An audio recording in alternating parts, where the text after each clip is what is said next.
Okay, in this video we're going to have a look at the properties of conditional expectation. That's proposition 1.01 in the notes. So we have some standing assumption, a probability space, as we will always have, a sub-sigma algebra, and some variables x and y in L2 of omega sigma p, and all the properties will all for all x and y or for all sigma naught sub-sigma algebra. So the first property we see in this proposition is linearity. Well, that is really part of the definition of our conditional expectation, right? This was given as D linear map T from our first theorem, and so in particular we've proven that this map is linear. So that gives us property 1. Now we're going to move to the proof of property 2, which is monotonicity property. That is to say that if x is smaller than y, almost surely, then so are the conditional expectations of x and y, almost surely. So to prove 2, we're going to consider the set A of all those omegas such that the conditional expectation of y minus x given sigma naught is negative. Now this set is really the inverse image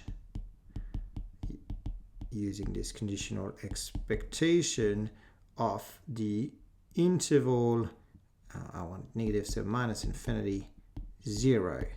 Therefore it's the inverse image of a borrowed set by a sigma naught measurable map. It has to be in sigma naught. Now I'm going to assume that A as a non-zero probability.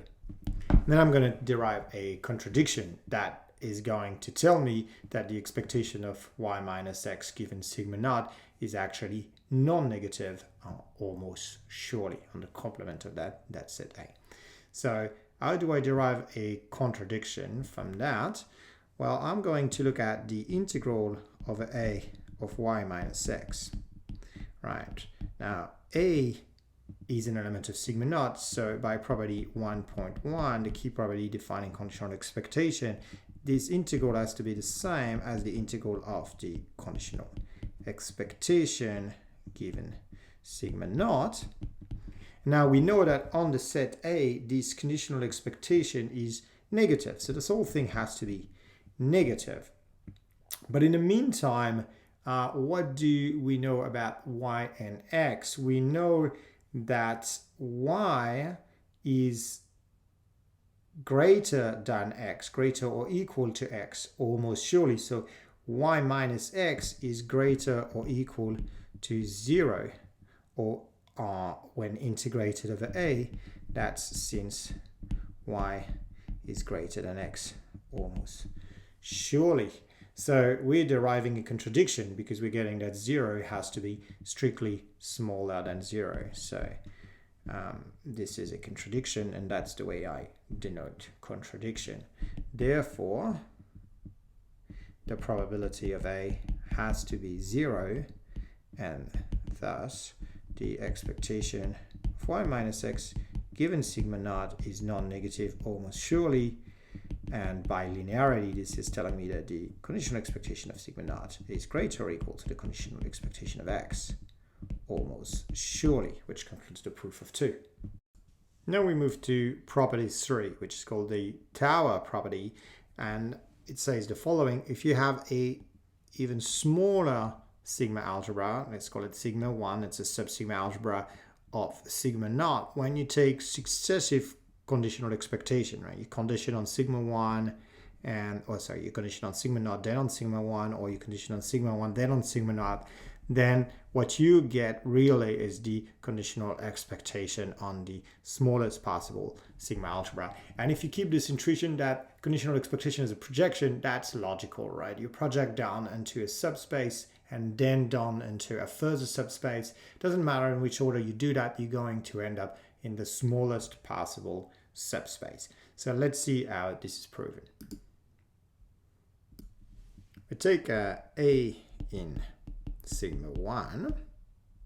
and we compute the integral of a of the conditional expectation of the conditional expectation of x given sigma naught and then given sigma 1. So I'm taking the conditional expectation of something given sigma 1. I'm integrating over the set A that is in sigma 1. So by definition of what a conditional expectation is, I get the integral of whatever it is I'm integrating, dp integrated over that same A. But now, so that's by 1.1, since A is in sigma 1. But now A is also in sigma naught, so this has to be the same as the integral of x dp by 1.1 since A is in sigma naught, because, well, it's in sigma 1, which is included in sigma naught. So that gives me the integral of x dp. Now again, by 1.1, this has to be the same as the conditional expectation of x given sigma 1, because A is in sigma 1, and then this has to be the same as the conditional expectation of this variable conditional expectation of x given sigma 1 given sigma naught, since A is in sigma naught, which concludes the proof of 3. We now turn to property 4, which is called Jensen's inequality. That's probably the most important property in that proposition, in the sense that it's a bit less obvious than the other one, and it is something that we're going to be using repeatedly. So what Jensen inequality tells us is that if you have a convex function, if you take a convex function of a conditional expectation, then you can bring it inside the conditional expectation. And the way I like to remember it is that my favorite convex function is the map that sends x to absolute value of x. And this is telling me that the absolute value of something like an expectation is smaller than the expectation of the absolute value, which is really a form of triangle inequality, right? The absolute value of a sum is smaller than the sum of the absolute values. That's the way I like to remember Jensen inequality, but this is a far-reaching generalization of that, because it's not just for absolute value, it's for any convex function from R to R. Now let's see how it's proven. So to prove Jensen's inequality, I'm going to assume that you know from a course like Analysis 1 a key property of convex function, and that is to say that convex functions are really the supremum of all the affine functions below them. So since f is convex, we have that phi of x for all x in R is the supremum over all affine functions below phi. I'm going to define that set in a minute of L of x. And so L subscript phi is the set of all those maps of the form x goes to ax plus b, that's an affine function, with a, b to real numbers. And what you want is the affine function being below phi of x. And here is the picture you should have in mind. Here is a convex function. Maybe to make it non-trivial, I'm not going to take my absolute favorite one, which would be the absolute value. I'm going to take my second favorite one, which is the map x goes to x squared. And you see that if you take all of the affine function below it, the supremum of all those lines will give you the curve y equal x squared. That's the idea here.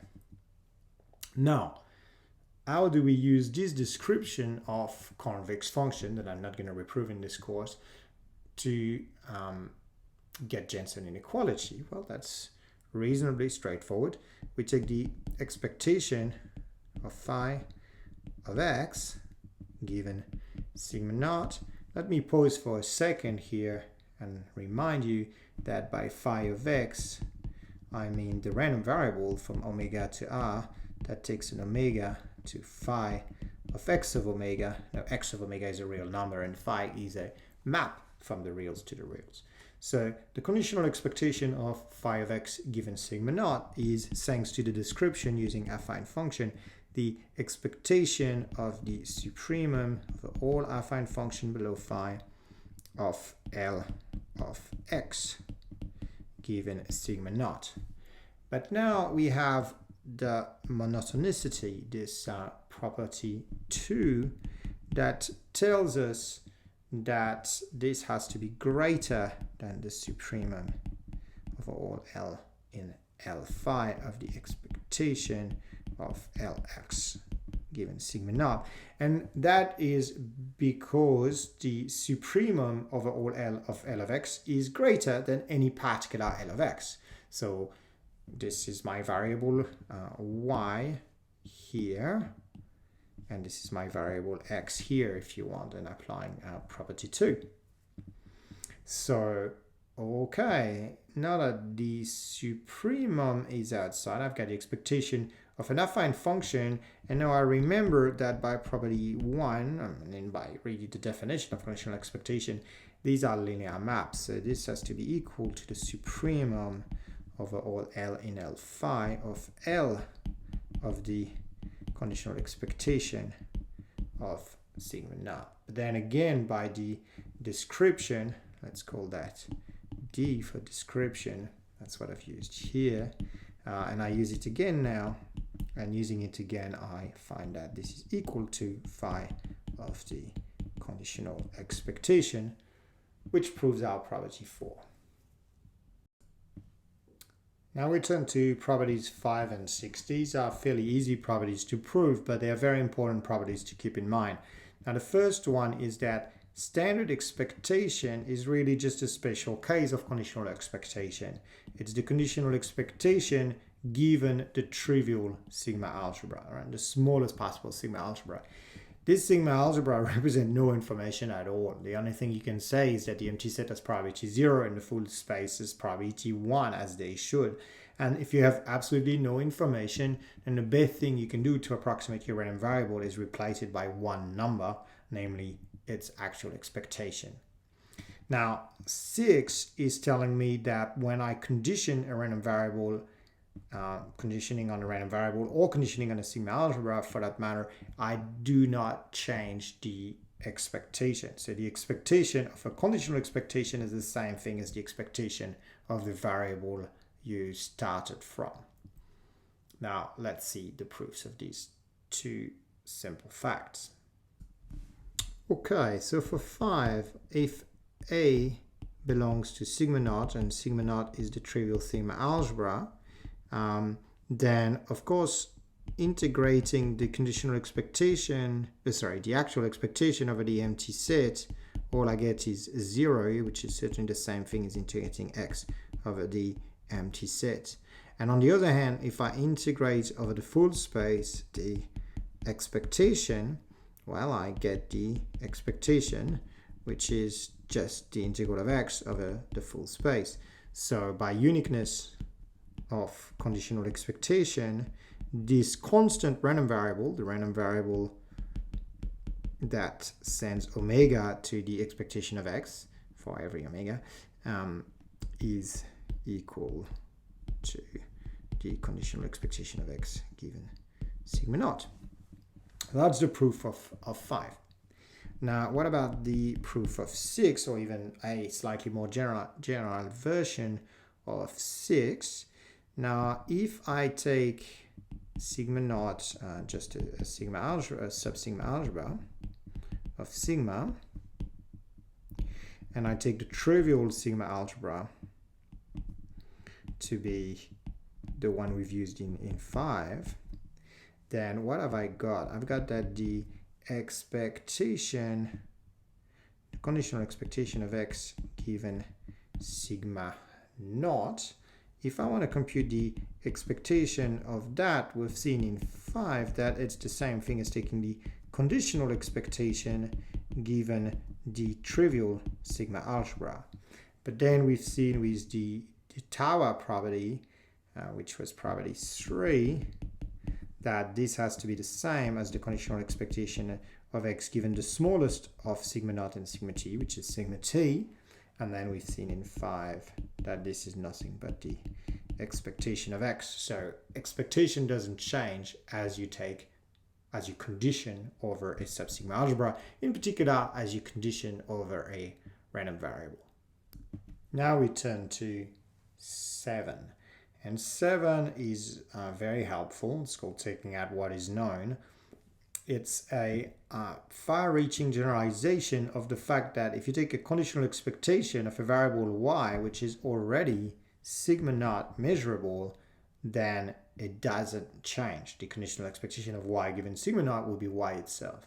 More generally speaking, when you have a conditional expectation of a product y times x where y is sigma naught measurable, you can take y outside of the conditional expectation. Now let's see how that works. Now the proof of 7 uses a technique which is very common in probability. In order to prove something, we start by proving it for indicator functions of set, and then we move using some linearity to simple function, linear combinations of characteristic functions of sets, measurable sets.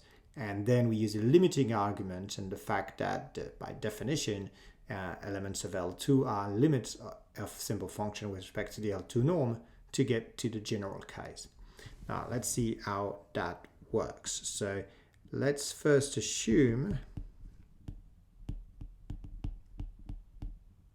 that y is the simplest it can be, that is to say the indicator function of a set A in my sigma algebra sigma naught, right? Because y is sigma naught measurable. So I want to prove what? I want to prove that the expectation of x times the indicator function of A given sigma naught is equal to the indicator function of A times the conditional expectation. So really I want to show that this thing here on the right hand side is the conditional expectation of x times indicator function of A. So how do you prove such a thing? Well, you take any b in sigma naught, you integrate over b what you think is going to be the conditional expectation, and you check that it satisfies probability 1.1, and then uniqueness of conditional expectation finishes the proof. So what is that? Well, it's really the integral over a intersected b of the conditional expectation of x given sigma naught. But A intersected B is the intersection of two elements of sigma naught. Sigma algebras are closed under such intersections. So what I get is the integral over A intersected B of x dp by 1.1, since A intersected B belongs to sigma naught. But what is that? Well, it is the integral over B of indicator function of A times x dp, and therefore by uniqueness of conditional expectation I have that what I wanted to hold holds for every A in sigma naught. Now more generally, for every n in n, for every choice of real numbers Cj's, and for every choice of Aj's in sigma naught, when I look at the simple function linear combination of the indicator function of Aj's weighted by the Cj's, I have the property that I want. The conditional expectation of x times sum of Cj indicator of Aj given sigma naught is equal to this sum times conditional expectation of x given sigma naught. That's by the step 1 that we've had before and linearity.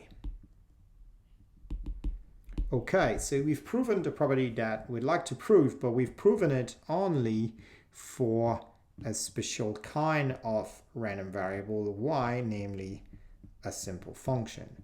And now I need a limiting argument to get to the general case.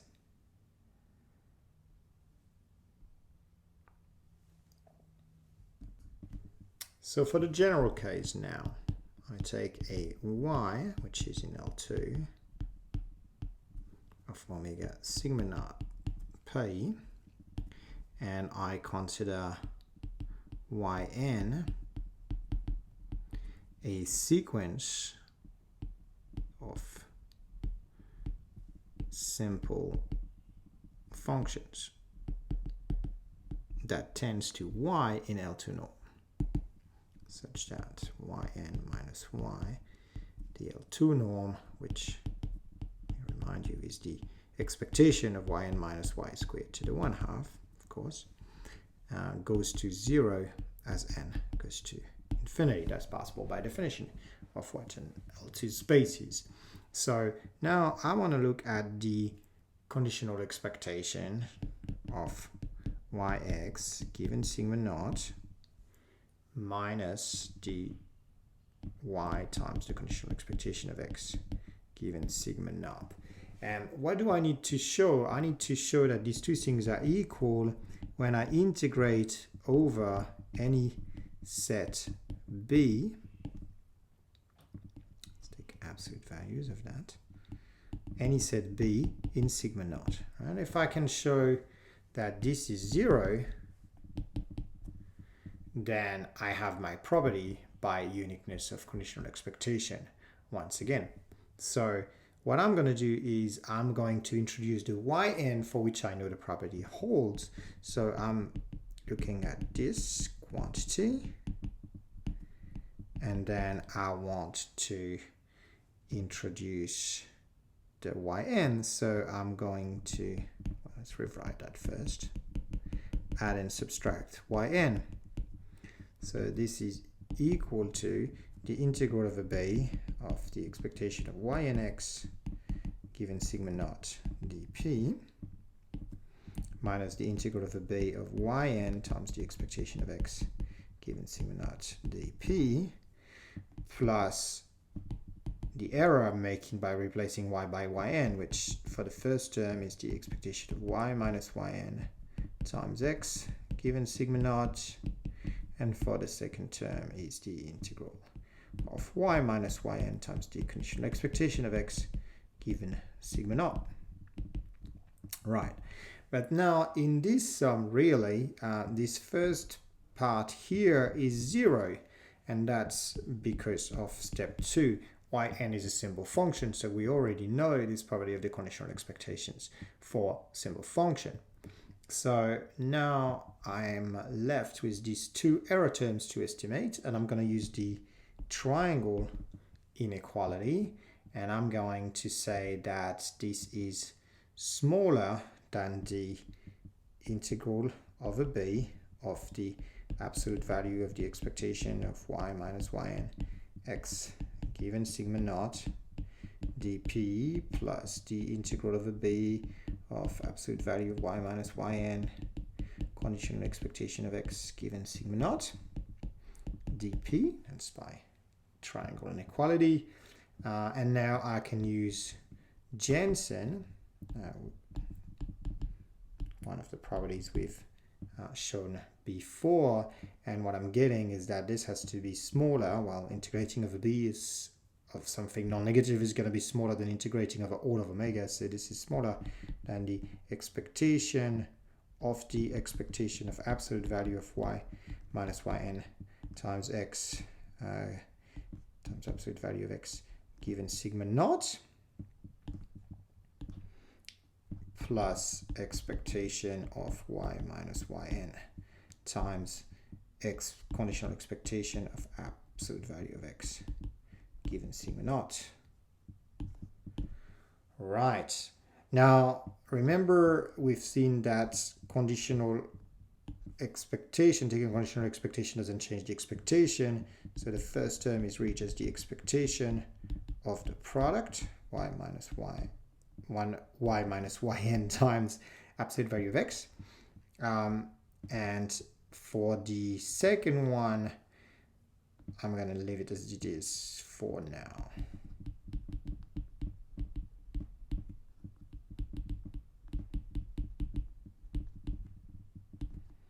Right, So what I want to do next, I mean, my y minus yn tends to 0 in L2 norm. So I want to apply the Cauchy-Schwarz inequality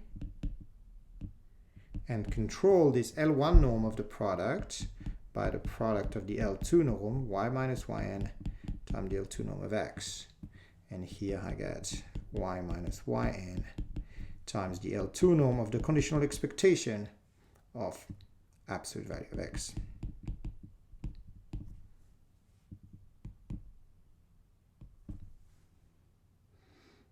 Okay, now this is a finite quantity, this is a finite quantity, and y minus yn in L2 norm goes to 0. So this whole thing goes to 0 as n goes to infinity. So taking limit as n goes to infinity, I get that the integral over b, of course I need to take limits in the appropriate topology, which in that case was the L2 topology, is equal to this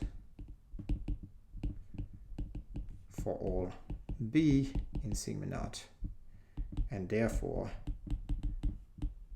this conditional expectation is nothing but y times the conditional expectation of x given sigma naught, which is what we wanted to prove. And now we've extended what we had done for simple function to every L2 variable, L2 omega sigma naught. Now there's one last property of conditional expectation that I'd like to prove as part of this proposition, and that's the fact that the conditional expectation, which is initially defined as a map from L2 of omega sigma p down to L2 of omega sigma naught p, can be extended to L1. So what do I mean by extended? Well, L2 of omega sigma p is in L1, and that's a consequence of Cauchy-Schwarz inequality, right? Because the expectation of x is smaller than the L2 norm of x times the L2 norm of the function constantly equal to 1, the indicator function of the whole set. But because I'm in a probability space, this number is just 1. So the L1 norm of x over omega is always smaller than the L2 norm of x over omega. So if you're in L2, you're also in L1. So we'd like to go make our conditional expectation available to more variables, not just the square integrable variables, but even the simply integrable variable. Now notice that if I have any variable that happens to be in L2 and I want to compute its L1 norm, the L1 norm of its conditional expectation, I should say, well, I can apply Jensen and say that the conditional expectation, the absolute value of the conditional expectation is smaller than the expectation of the absolute value. And then I can use this trick that we've used in the proof just before, the proof of 7, to say that this is nothing but the expectation of absolute value of x, because conditioning doesn't change expectation. So what we have is that the conditional expectation doesn't increase the L1 norm. So that means that for every x which is in L1 but happens to be a simple function, and if it's a simple function, it's going to be not just in L1 but also in L2, we have that the L1 norm of the conditional expectation is smaller than the L1 norm of the variable itself. So now you can run an approximation argument. That is to say that if xn is a sequence of simple function,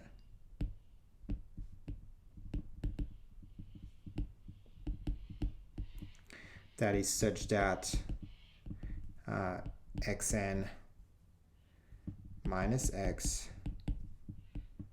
in L1 norm goes to 0 for some x in L1, which doesn't have to be a simple function, then what can I say? I can say that the conditional expectation of xn minus xm given sigma naught, the L1 norm of that is going to be smaller than the L1 norm of xn minus xm. Right, so therefore this conditional expectations of xn is going to be a Cauchy sequence in L1, but L1 is complete for its norm, so this has to converge.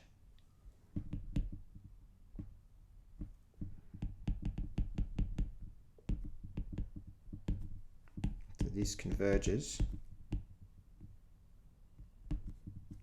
in L1 omega sigma naught, actually, so this is no sigma naught measurables, to some y in L1 omega sigma naught p. And that's the way we define the conditional expectation for an L1 variable. We define conditional expectation of x given sigma naught as the limit in L1 of the, so I should put L1 here to express that the limit is taken in the sense of the L1 norm of the conditional expectation of xn given sigma naught. And we remark that this definition is independent of the choice of approximating sequence xn. That's because if you have another sequence that's, let's call it yn, that tends to x in L1 norm, then the expectation of xn given sigma naught minus the expectation of yn given sigma naught, take the L1 norm of that, that's going to be smaller than the L1 norm of xn minus yn, which has to go to 0 because both xn and yn go to 0. So this variable and this variable have to have the same limit. So this gives a valid, well-defined definition for the conditional expectation of a L1 variable. You just take the limit of conditional expectation of simple functions approximating that random variable in L1, and you can do that thanks to this inequality, and of course you can take conditional expectation of simple functions because you can take conditional expectation of anything in L2. So in this course mostly we'll be taking conditional expectations of objects in L2, but every now and then we'll have to take conditional expectation of something that may not be in L2, and all we know about it is that it's in L1. So this little part of the proposition allows us to do that freely, and we have a concept of conditional expectation that works for every L1, so just every integrable random variable.